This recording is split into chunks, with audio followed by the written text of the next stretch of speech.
নমস্কাৰ, আপুনি চাবলৈ আৰম্ভ কৰিছে SB অসম মিডিয়া। আজি হৈছে 26 জুন আৰু আজি সন্ধিয়াৰ কেইবাটাও গুৰুত্বপূৰ্ণ খবৰ আহি পৰিছে আৰু এনেধৰণৰ খবৰসমূহ নিতৌ চাবলৈ চেনেলটো ছাবস্ক্ৰাইব কৰি ভিডিঅ'টোত এটা লাইক কৰি দিব। এই মুহূৰ্তত জনাইছোঁ আজিৰ প্ৰথমটো খবৰ। জামিন পালি অসমৰ পৰা পলাই যাব জুবিন গাৰ্গৰ হত্যাকাৰী আৰু হত্যাকাৰীক বচাবলৈ একাংশই গোটেই কেছটো বাহিৰলৈ নিব বিচাৰিছে আৰু জুবিন গাৰ্গক বেয়া পোৱা মানুহ এতিয়াও জীয়াই আছে আৰু হত্যাকাৰীক বচাবলৈ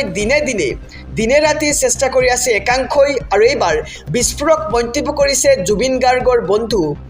পাৰ্থ গোস্বামীয়ে। জনাইছোঁ ব্ৰেকিং নিউজ, ডাঙৰ খবৰ। জামিন পালে অসমৰ পৰা পলাই যাব জুবিন গাৰ্গৰ হত্যাকাৰী আৰু হত্যাকাৰীক বচাবলৈ একাংশই গোটেই কেছটো বাহিৰলৈ নিয়াৰ চেষ্টা কৰিছে আৰু এইবাৰ বিস্ফোৰক মন্তব্য কৰিছে জুবিন গাৰ্গৰ বন্ধু পাৰ্থ গোস্বামীয়ে আৰু জুবিন গাৰ্গক বেয়া পোৱা মানুহ এতিয়াও জীয়াই আছে। হত্যাকাৰীক বচাবলৈ দিনে ৰাতিয়ে তেওঁলোকে চেষ্টা কৰি আছে, তেওঁলোকে কাম চলাই আছে বুলি মন্তব্য কৰিছে জুবিন গাৰ্গৰ বন্ধু পাৰ্থ গোস্বামীয়ে। কিন্তু এডাল তীৰ মাৰিলে আমি হাজাৰডাল তীৰ মাৰিম বুলি কৈছে আৰু জুবিন গাৰ্গৰ ন্যায় আমি লৈহে এৰিম আৰু হত্যাকাৰীক শাস্তি দিহে এৰিম আৰু অসমীয়া মানুহ চুপহে হৈ আছে, জুইকুৰা এতিয়াও নুমাই নাই আৰু ধেমালি বহুত হ'ল আৰু ধেমালি সহ্য কৰা নক'ব। জামিন পালি অসমৰ পৰা পলাই যাব জুবিন গাৰ্গৰ হত্যাকাৰী আৰু হত্যাকাৰীক বচাবলৈয়ে একাংশই গোটেই কেছটো বাহিৰলৈ নিব বিচাৰিছে আৰু এইবাৰ এনেদৰে বিস্ফোৰক মন্তব্য কৰিছে জুবিন গাৰ্গৰ বন্ধু পাৰ্থ গোস্বামীয়ে। সমগ্ৰ ৰাজ্যবাসীক জনাইছোঁ আৰু এটি ব্ৰেকিং নিউজ, ডাঙৰ খবৰ। আপুনি ঘূৰাই দিব লাগিব আপোনাৰ ৰেচন কাৰ্ড। যদিহে আপুনি চৰকাৰে বান্ধি দিয়া 3টা চৰ্তৰ বাহিৰ হয় তেন্তে আপুনি লগে লগে চৰকাৰক ঘূৰাই দিব লাগিব ৰেচন কাৰ্ড আৰু 3টা বিশেষ কাম কৰিলেই আপোনাৰ নাম কৰ্তন হ'ব ৰেচন কাৰ্ডৰ পৰা। এই মুহূৰ্তৰ খবৰ জনাইছোঁ ৰাজ্যবাসীক। ৰেচন কাৰ্ডক লৈ কঠোৰ নিয়ম জাৰি কৰিছে জিলা প্ৰশাসনে। এই মুহূৰ্তৰ খবৰ জনাইছোঁ এতিয়া ব্ৰেকিং নিউজ। বান্ধি দিয়া চৰ্তৰ বাহিৰ হ'লেই ঘূৰাই দিব লাগিব আপোনাৰ ৰেচন কাৰ্ডখন আৰু 3টা বিশেষ কাম কৰিলেই নাম কৰা যাব আপোনাৰ ৰেচন কাৰ্ডৰ পৰা আৰু ৰেচন কাৰ্ডক লৈ কঠোৰ নিয়ম জাৰি কৰিছে জিলা প্ৰশাসনে। এই 3বিধৰ গৰাকী হ'লে আপুনি নাপাব ৰেচন কাৰ্ড। ৰেচন কাৰ্ড থকা লোকেও ঘূৰাই দিব লাগিব কাৰ্ড আৰু কঠোৰ ৰূপত বিশেষ জাননী খাদ্য আৰু গ্ৰাহক পৰিক্ৰমা বিভাগৰ আৰু ঘৰত 4চকীয়া বাহন থাকিলে নাপাব আপুনি ৰেচন কাৰ্ড। আমি ভালদৰে জনাইছোঁ খবৰ। 4চকীয়া বাহন কিনিলে আপুনি লগে লগে ঘূৰাই দিব লাগিব আপোনাৰ সেই ৰেচন কাৰ্ডখন আৰু চৰকাৰী চাকৰি থকা পৰিয়ালেও কোনো কাৰণতে নাপাব ৰেচনৰ চাউল আৰু চৰকাৰী চাকৰি পালেই ঘূৰাই দিব লাগিব আপুনি ৰেচন কাৰ্ড আৰু আয়কৰ ইনকাম টেক্স আদায় দিয়া পৰিয়ালে নাপাব ৰেচন কাৰ্ড। আমি জনাইছোঁ 3টা বিষয় যিহেতু আপুনি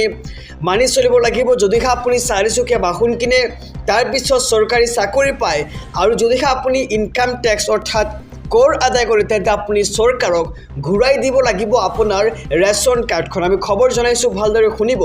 ইনকাম টেক্স দিয়া পৰিয়ালৰ পৰা কৰ্তন কৰা হ'ব ৰেচন কাৰ্ড আৰু চৰকাৰৰ নিৰ্দেশনা অনুযায়ী কঠোৰ ৰূপত হোজাই জিলা প্ৰশাসনক দেখিবলৈ পোৱা গৈছে। কেৱল হোজাই নহয়, ৰাজ্যৰ সকলো জিলাতে এই নিৰ্দেশনা জাৰি কৰা হ'ব আৰু বান্ধি দিয়া চৰ্তৰ বাহিৰ হ'লেই আপোনাক লগে লগে ঘূৰাই দিব লাগিব ৰেচন কাৰ্ড আৰু 3টা বিশেষ কাম কৰিলেই আপোনাৰ নাম কটা যাব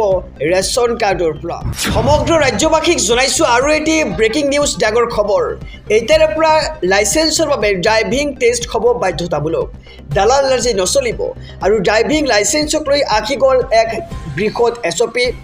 এতিয়াৰে পৰা সহজতে আপুনি লাভ নকৰিব ড্ৰাইভিং লাইচেন্স আৰু এতিয়াৰে পৰা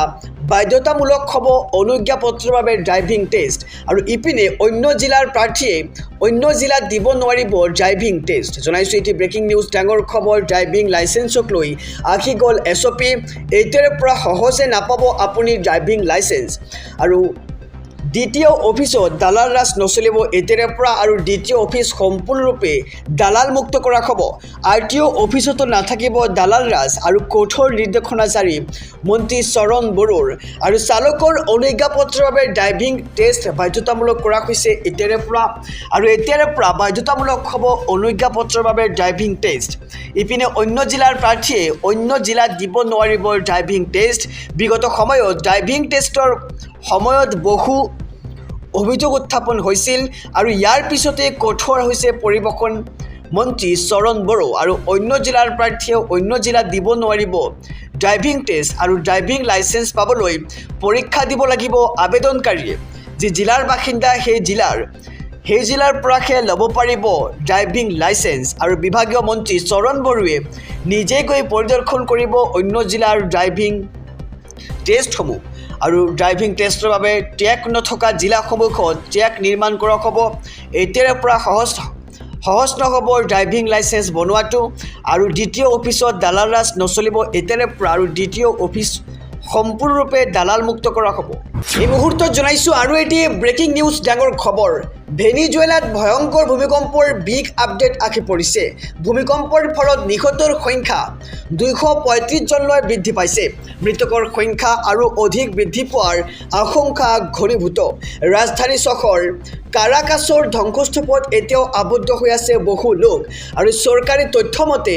4,300 গৰাকী লোক আহত হোৱা বুলি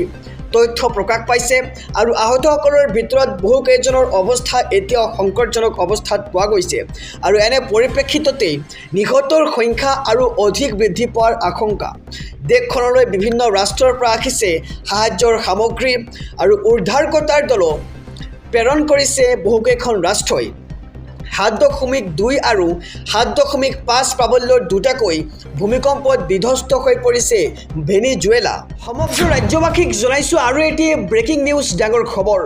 আহিবলগীয়া দিনত বিজেপিৰ সদস্যতাকে নাগৰিকত্বৰ প্ৰমাণ কাৰ্ড হ'ব পাছপোৰ্ট নাগৰিকত্বৰ প্ৰমাণ নহয় ঘোষণা ভাৰতীয়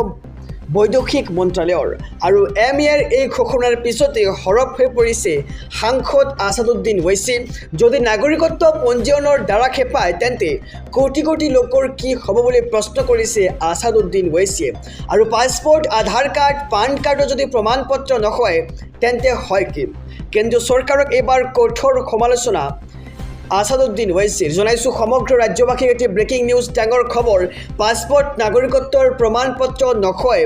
ঘোষণা ভাৰতীয় বৈদেশিক মন্ত্ৰালয়ৰ আৰু MEAৰ ঘোষণাৰ পিছতেই হৰপ হৈ পৰিছে এইবাৰ MIMৰ নেতা আছাদুদ্দিন ওৱেইছি আৰক্ষীয়ে ভেৰিফিকেশ্যন কৰিহে নাগৰিকক পাছপোৰ্ট প্ৰদান কৰে যদি নাগৰিকত্ব পঞ্জীয়নৰ দ্বাৰা খেপায় তেন্তে কোটি কোটি লোকৰ কি হ'ব বুলি এতিয়া ডাঙৰ প্ৰশ্ন উত্থাপন কৰিছে আছাদুদ্দিন ওৱেইছিয়ে পাছপোৰ্ট আধাৰ কাৰ্ড পান কাৰ্ডৰ যদি প্ৰমাণ পত্ৰ নহয় তেন্তে হয় কি এতিয়া বিজেপিয়ে মন গ'লে ক'ব আপুনি ভাৰতীয় নাগৰিক নহয় বুলি কেন্দ্ৰীয় চৰকাৰক এইবাৰ কঠোৰ সমালোচনা এয়াই MIMৰ মুৰব্বী আছাদুদ্দিন ওৱেইছিৰ সমগ্ৰ ৰাজ্যবাসীক জনাইছোঁ আৰু এটি ব্ৰেকিং নিউজ ডাঙৰ খবৰ বিশ্বৰ সৰ্ববৃহৎ ধৰ্ম হ'বলৈ গৈ আছে ইছলাম ধৰ্ম দ্ৰুতগতিত বৃদ্ধি পাইছে ইছলামৰ জনসংখ্যা জনাইছোঁ এটি ব্ৰেকিং নিউজ ডাঙৰ খবৰ বিশ্বত ধৰ্মীয় জনসংখ্যাৰ বৃহৎ পৰিৱৰ্তন দেখিবলৈ পোৱা গৈছে শীঘ্ৰেই বিশ্বৰ সৰ্ববৃহৎ ধৰ্ম হ'বলৈ গৈ আছে ইছলাম ধৰ্ম গ্ল'বেল ৰিলিজিয়াছ ষ্টাডি ৰিপৰ্টত প্ৰকাশ পাইছে তথ্য আৰু 2075 চনত ইছলাম হ'ব বিশ্বৰ সৰ্ববৃহৎ ধৰ্ম বৰ্তমান খ্ৰীষ্টান বিশ্বৰ সৰ্ববৃহৎ ধৰ্ম কিন্তু 2075 চনত খ্ৰীষ্টানকৰ চেৰ পেলাব ইছলাম ধৰ্মে আৰু আফ্ৰিকা আৰু এছিয়াত বৃদ্ধি পাইছে ইছলামৰ জনসংখ্যা বিশ্বজুৰি খ্ৰীষ্টানতকৈ দুগুণ বৃদ্ধি পাইছে ইছলামৰ সংখ্যা আৰু এই শতিকাৰ মাজভাগলৈ 3.4 বিলিয়ন হ'ব পাৰে মুছলমানৰ সংখ্যা আৰু আনফালে খ্ৰীষ্টান হ'ব 2.67 বিলিয়ন আৰু ইউৰোপৰ বহু ঠাইত হ্ৰাস পাইছে ইছলামৰ জনসংখ্যা খ্ৰীষ্টানৰ পৰা বহু লোক ধৰ্মান্তৰিত হৈছে ইছলামলৈ আৰু মধ্যপ্ৰাচ্যত যথেষ্ট হ্ৰাস পাইছে খ্ৰীষ্টানৰ জনসংখ্যা আৰু বিশ্বত হিন্দু হৈছে চতুৰ্থ বৃহত্তম ধৰ্ম বিশ্বৰ 99% হিন্দু বাস কৰে এছিয়া আৰু পেচিফিক অঞ্চলসমূহত আৰু 95% হিন্দু ভাৰতত বাস কৰে আৰু শীঘ্ৰেই বিশ্বৰ সৰ্ববৃহৎ ধৰ্ম হ'বলৈ গৈ আছে ইছলাম ধৰ্ম আৰু বিশ্বত ধৰ্মীয় জনসংখ্যাৰ বৃহৎ পৰিৱৰ্তন দেখিবলৈ পোৱা যাব আৰু শীঘ্ৰেই বিশ্বৰ সৰ্ববৃহৎ ধৰ্ম হ'ব ইছলাম ধৰ্ম এই মুহূৰ্তত জনাইছোঁ আৰু এটি ব্ৰেকিং নিউজ ডাঙৰ খবৰ জুবিন গাৰ্গৰ ওপৰত কৰা হ'ব গৱেষণা অতি শীঘ্ৰেই গঠন কৰা হ'ব এটা গৱেষকৰ দল আৰু গৱেষকৰ দলত থাকিব কলেজ আৰু বিশ্ববিদ্যালয়ৰ ছাত্ৰ ছাত্ৰী আৰু এই গৱেষণা কৰিলেই জুবিন গাৰ্গৰ বহু কথাই গম পোৱা যাব জনাইছোঁ এটি ব্ৰেকিং নিউজ এইবাৰ গৰিমা শইকীয়া গাৰ্গে এনেদৰে জুবিন গাৰ্গৰ ওপৰত গৱেষণাৰ কথা উল্লেখ কৰি কেতবোৰ মন্তব্য কৰিছে আমি জনাইছোঁ সবিশেষ খবৰ জুবিন গাৰ্গৰ ওপৰত কৰা হ'ব গৱেষণা আৰু অতি শীঘ্ৰেই গঠন কৰা হ'ব এটা গৱেষকৰ দল আৰু গৱেষকৰ দলত থাকিব স্কুল বিশ্ববিদ্যালয় আৰু মহাবিদ্যালয়ৰ ছাত্ৰ ছাত্ৰীসমূহ আৰু জুবিন গাৰ্গৰ ওপৰত গৱেষণা কৰাৰ খুবেই প্ৰয়োজন বুলি মন্তব্য কৰিছে গৰিমা শইকীয়া গাৰ্গে আৰু এই গৱেষণা কৰিলেই জুবিন গাৰ্গৰ বিষয়ে বহুতো কথা গম পোৱা যাব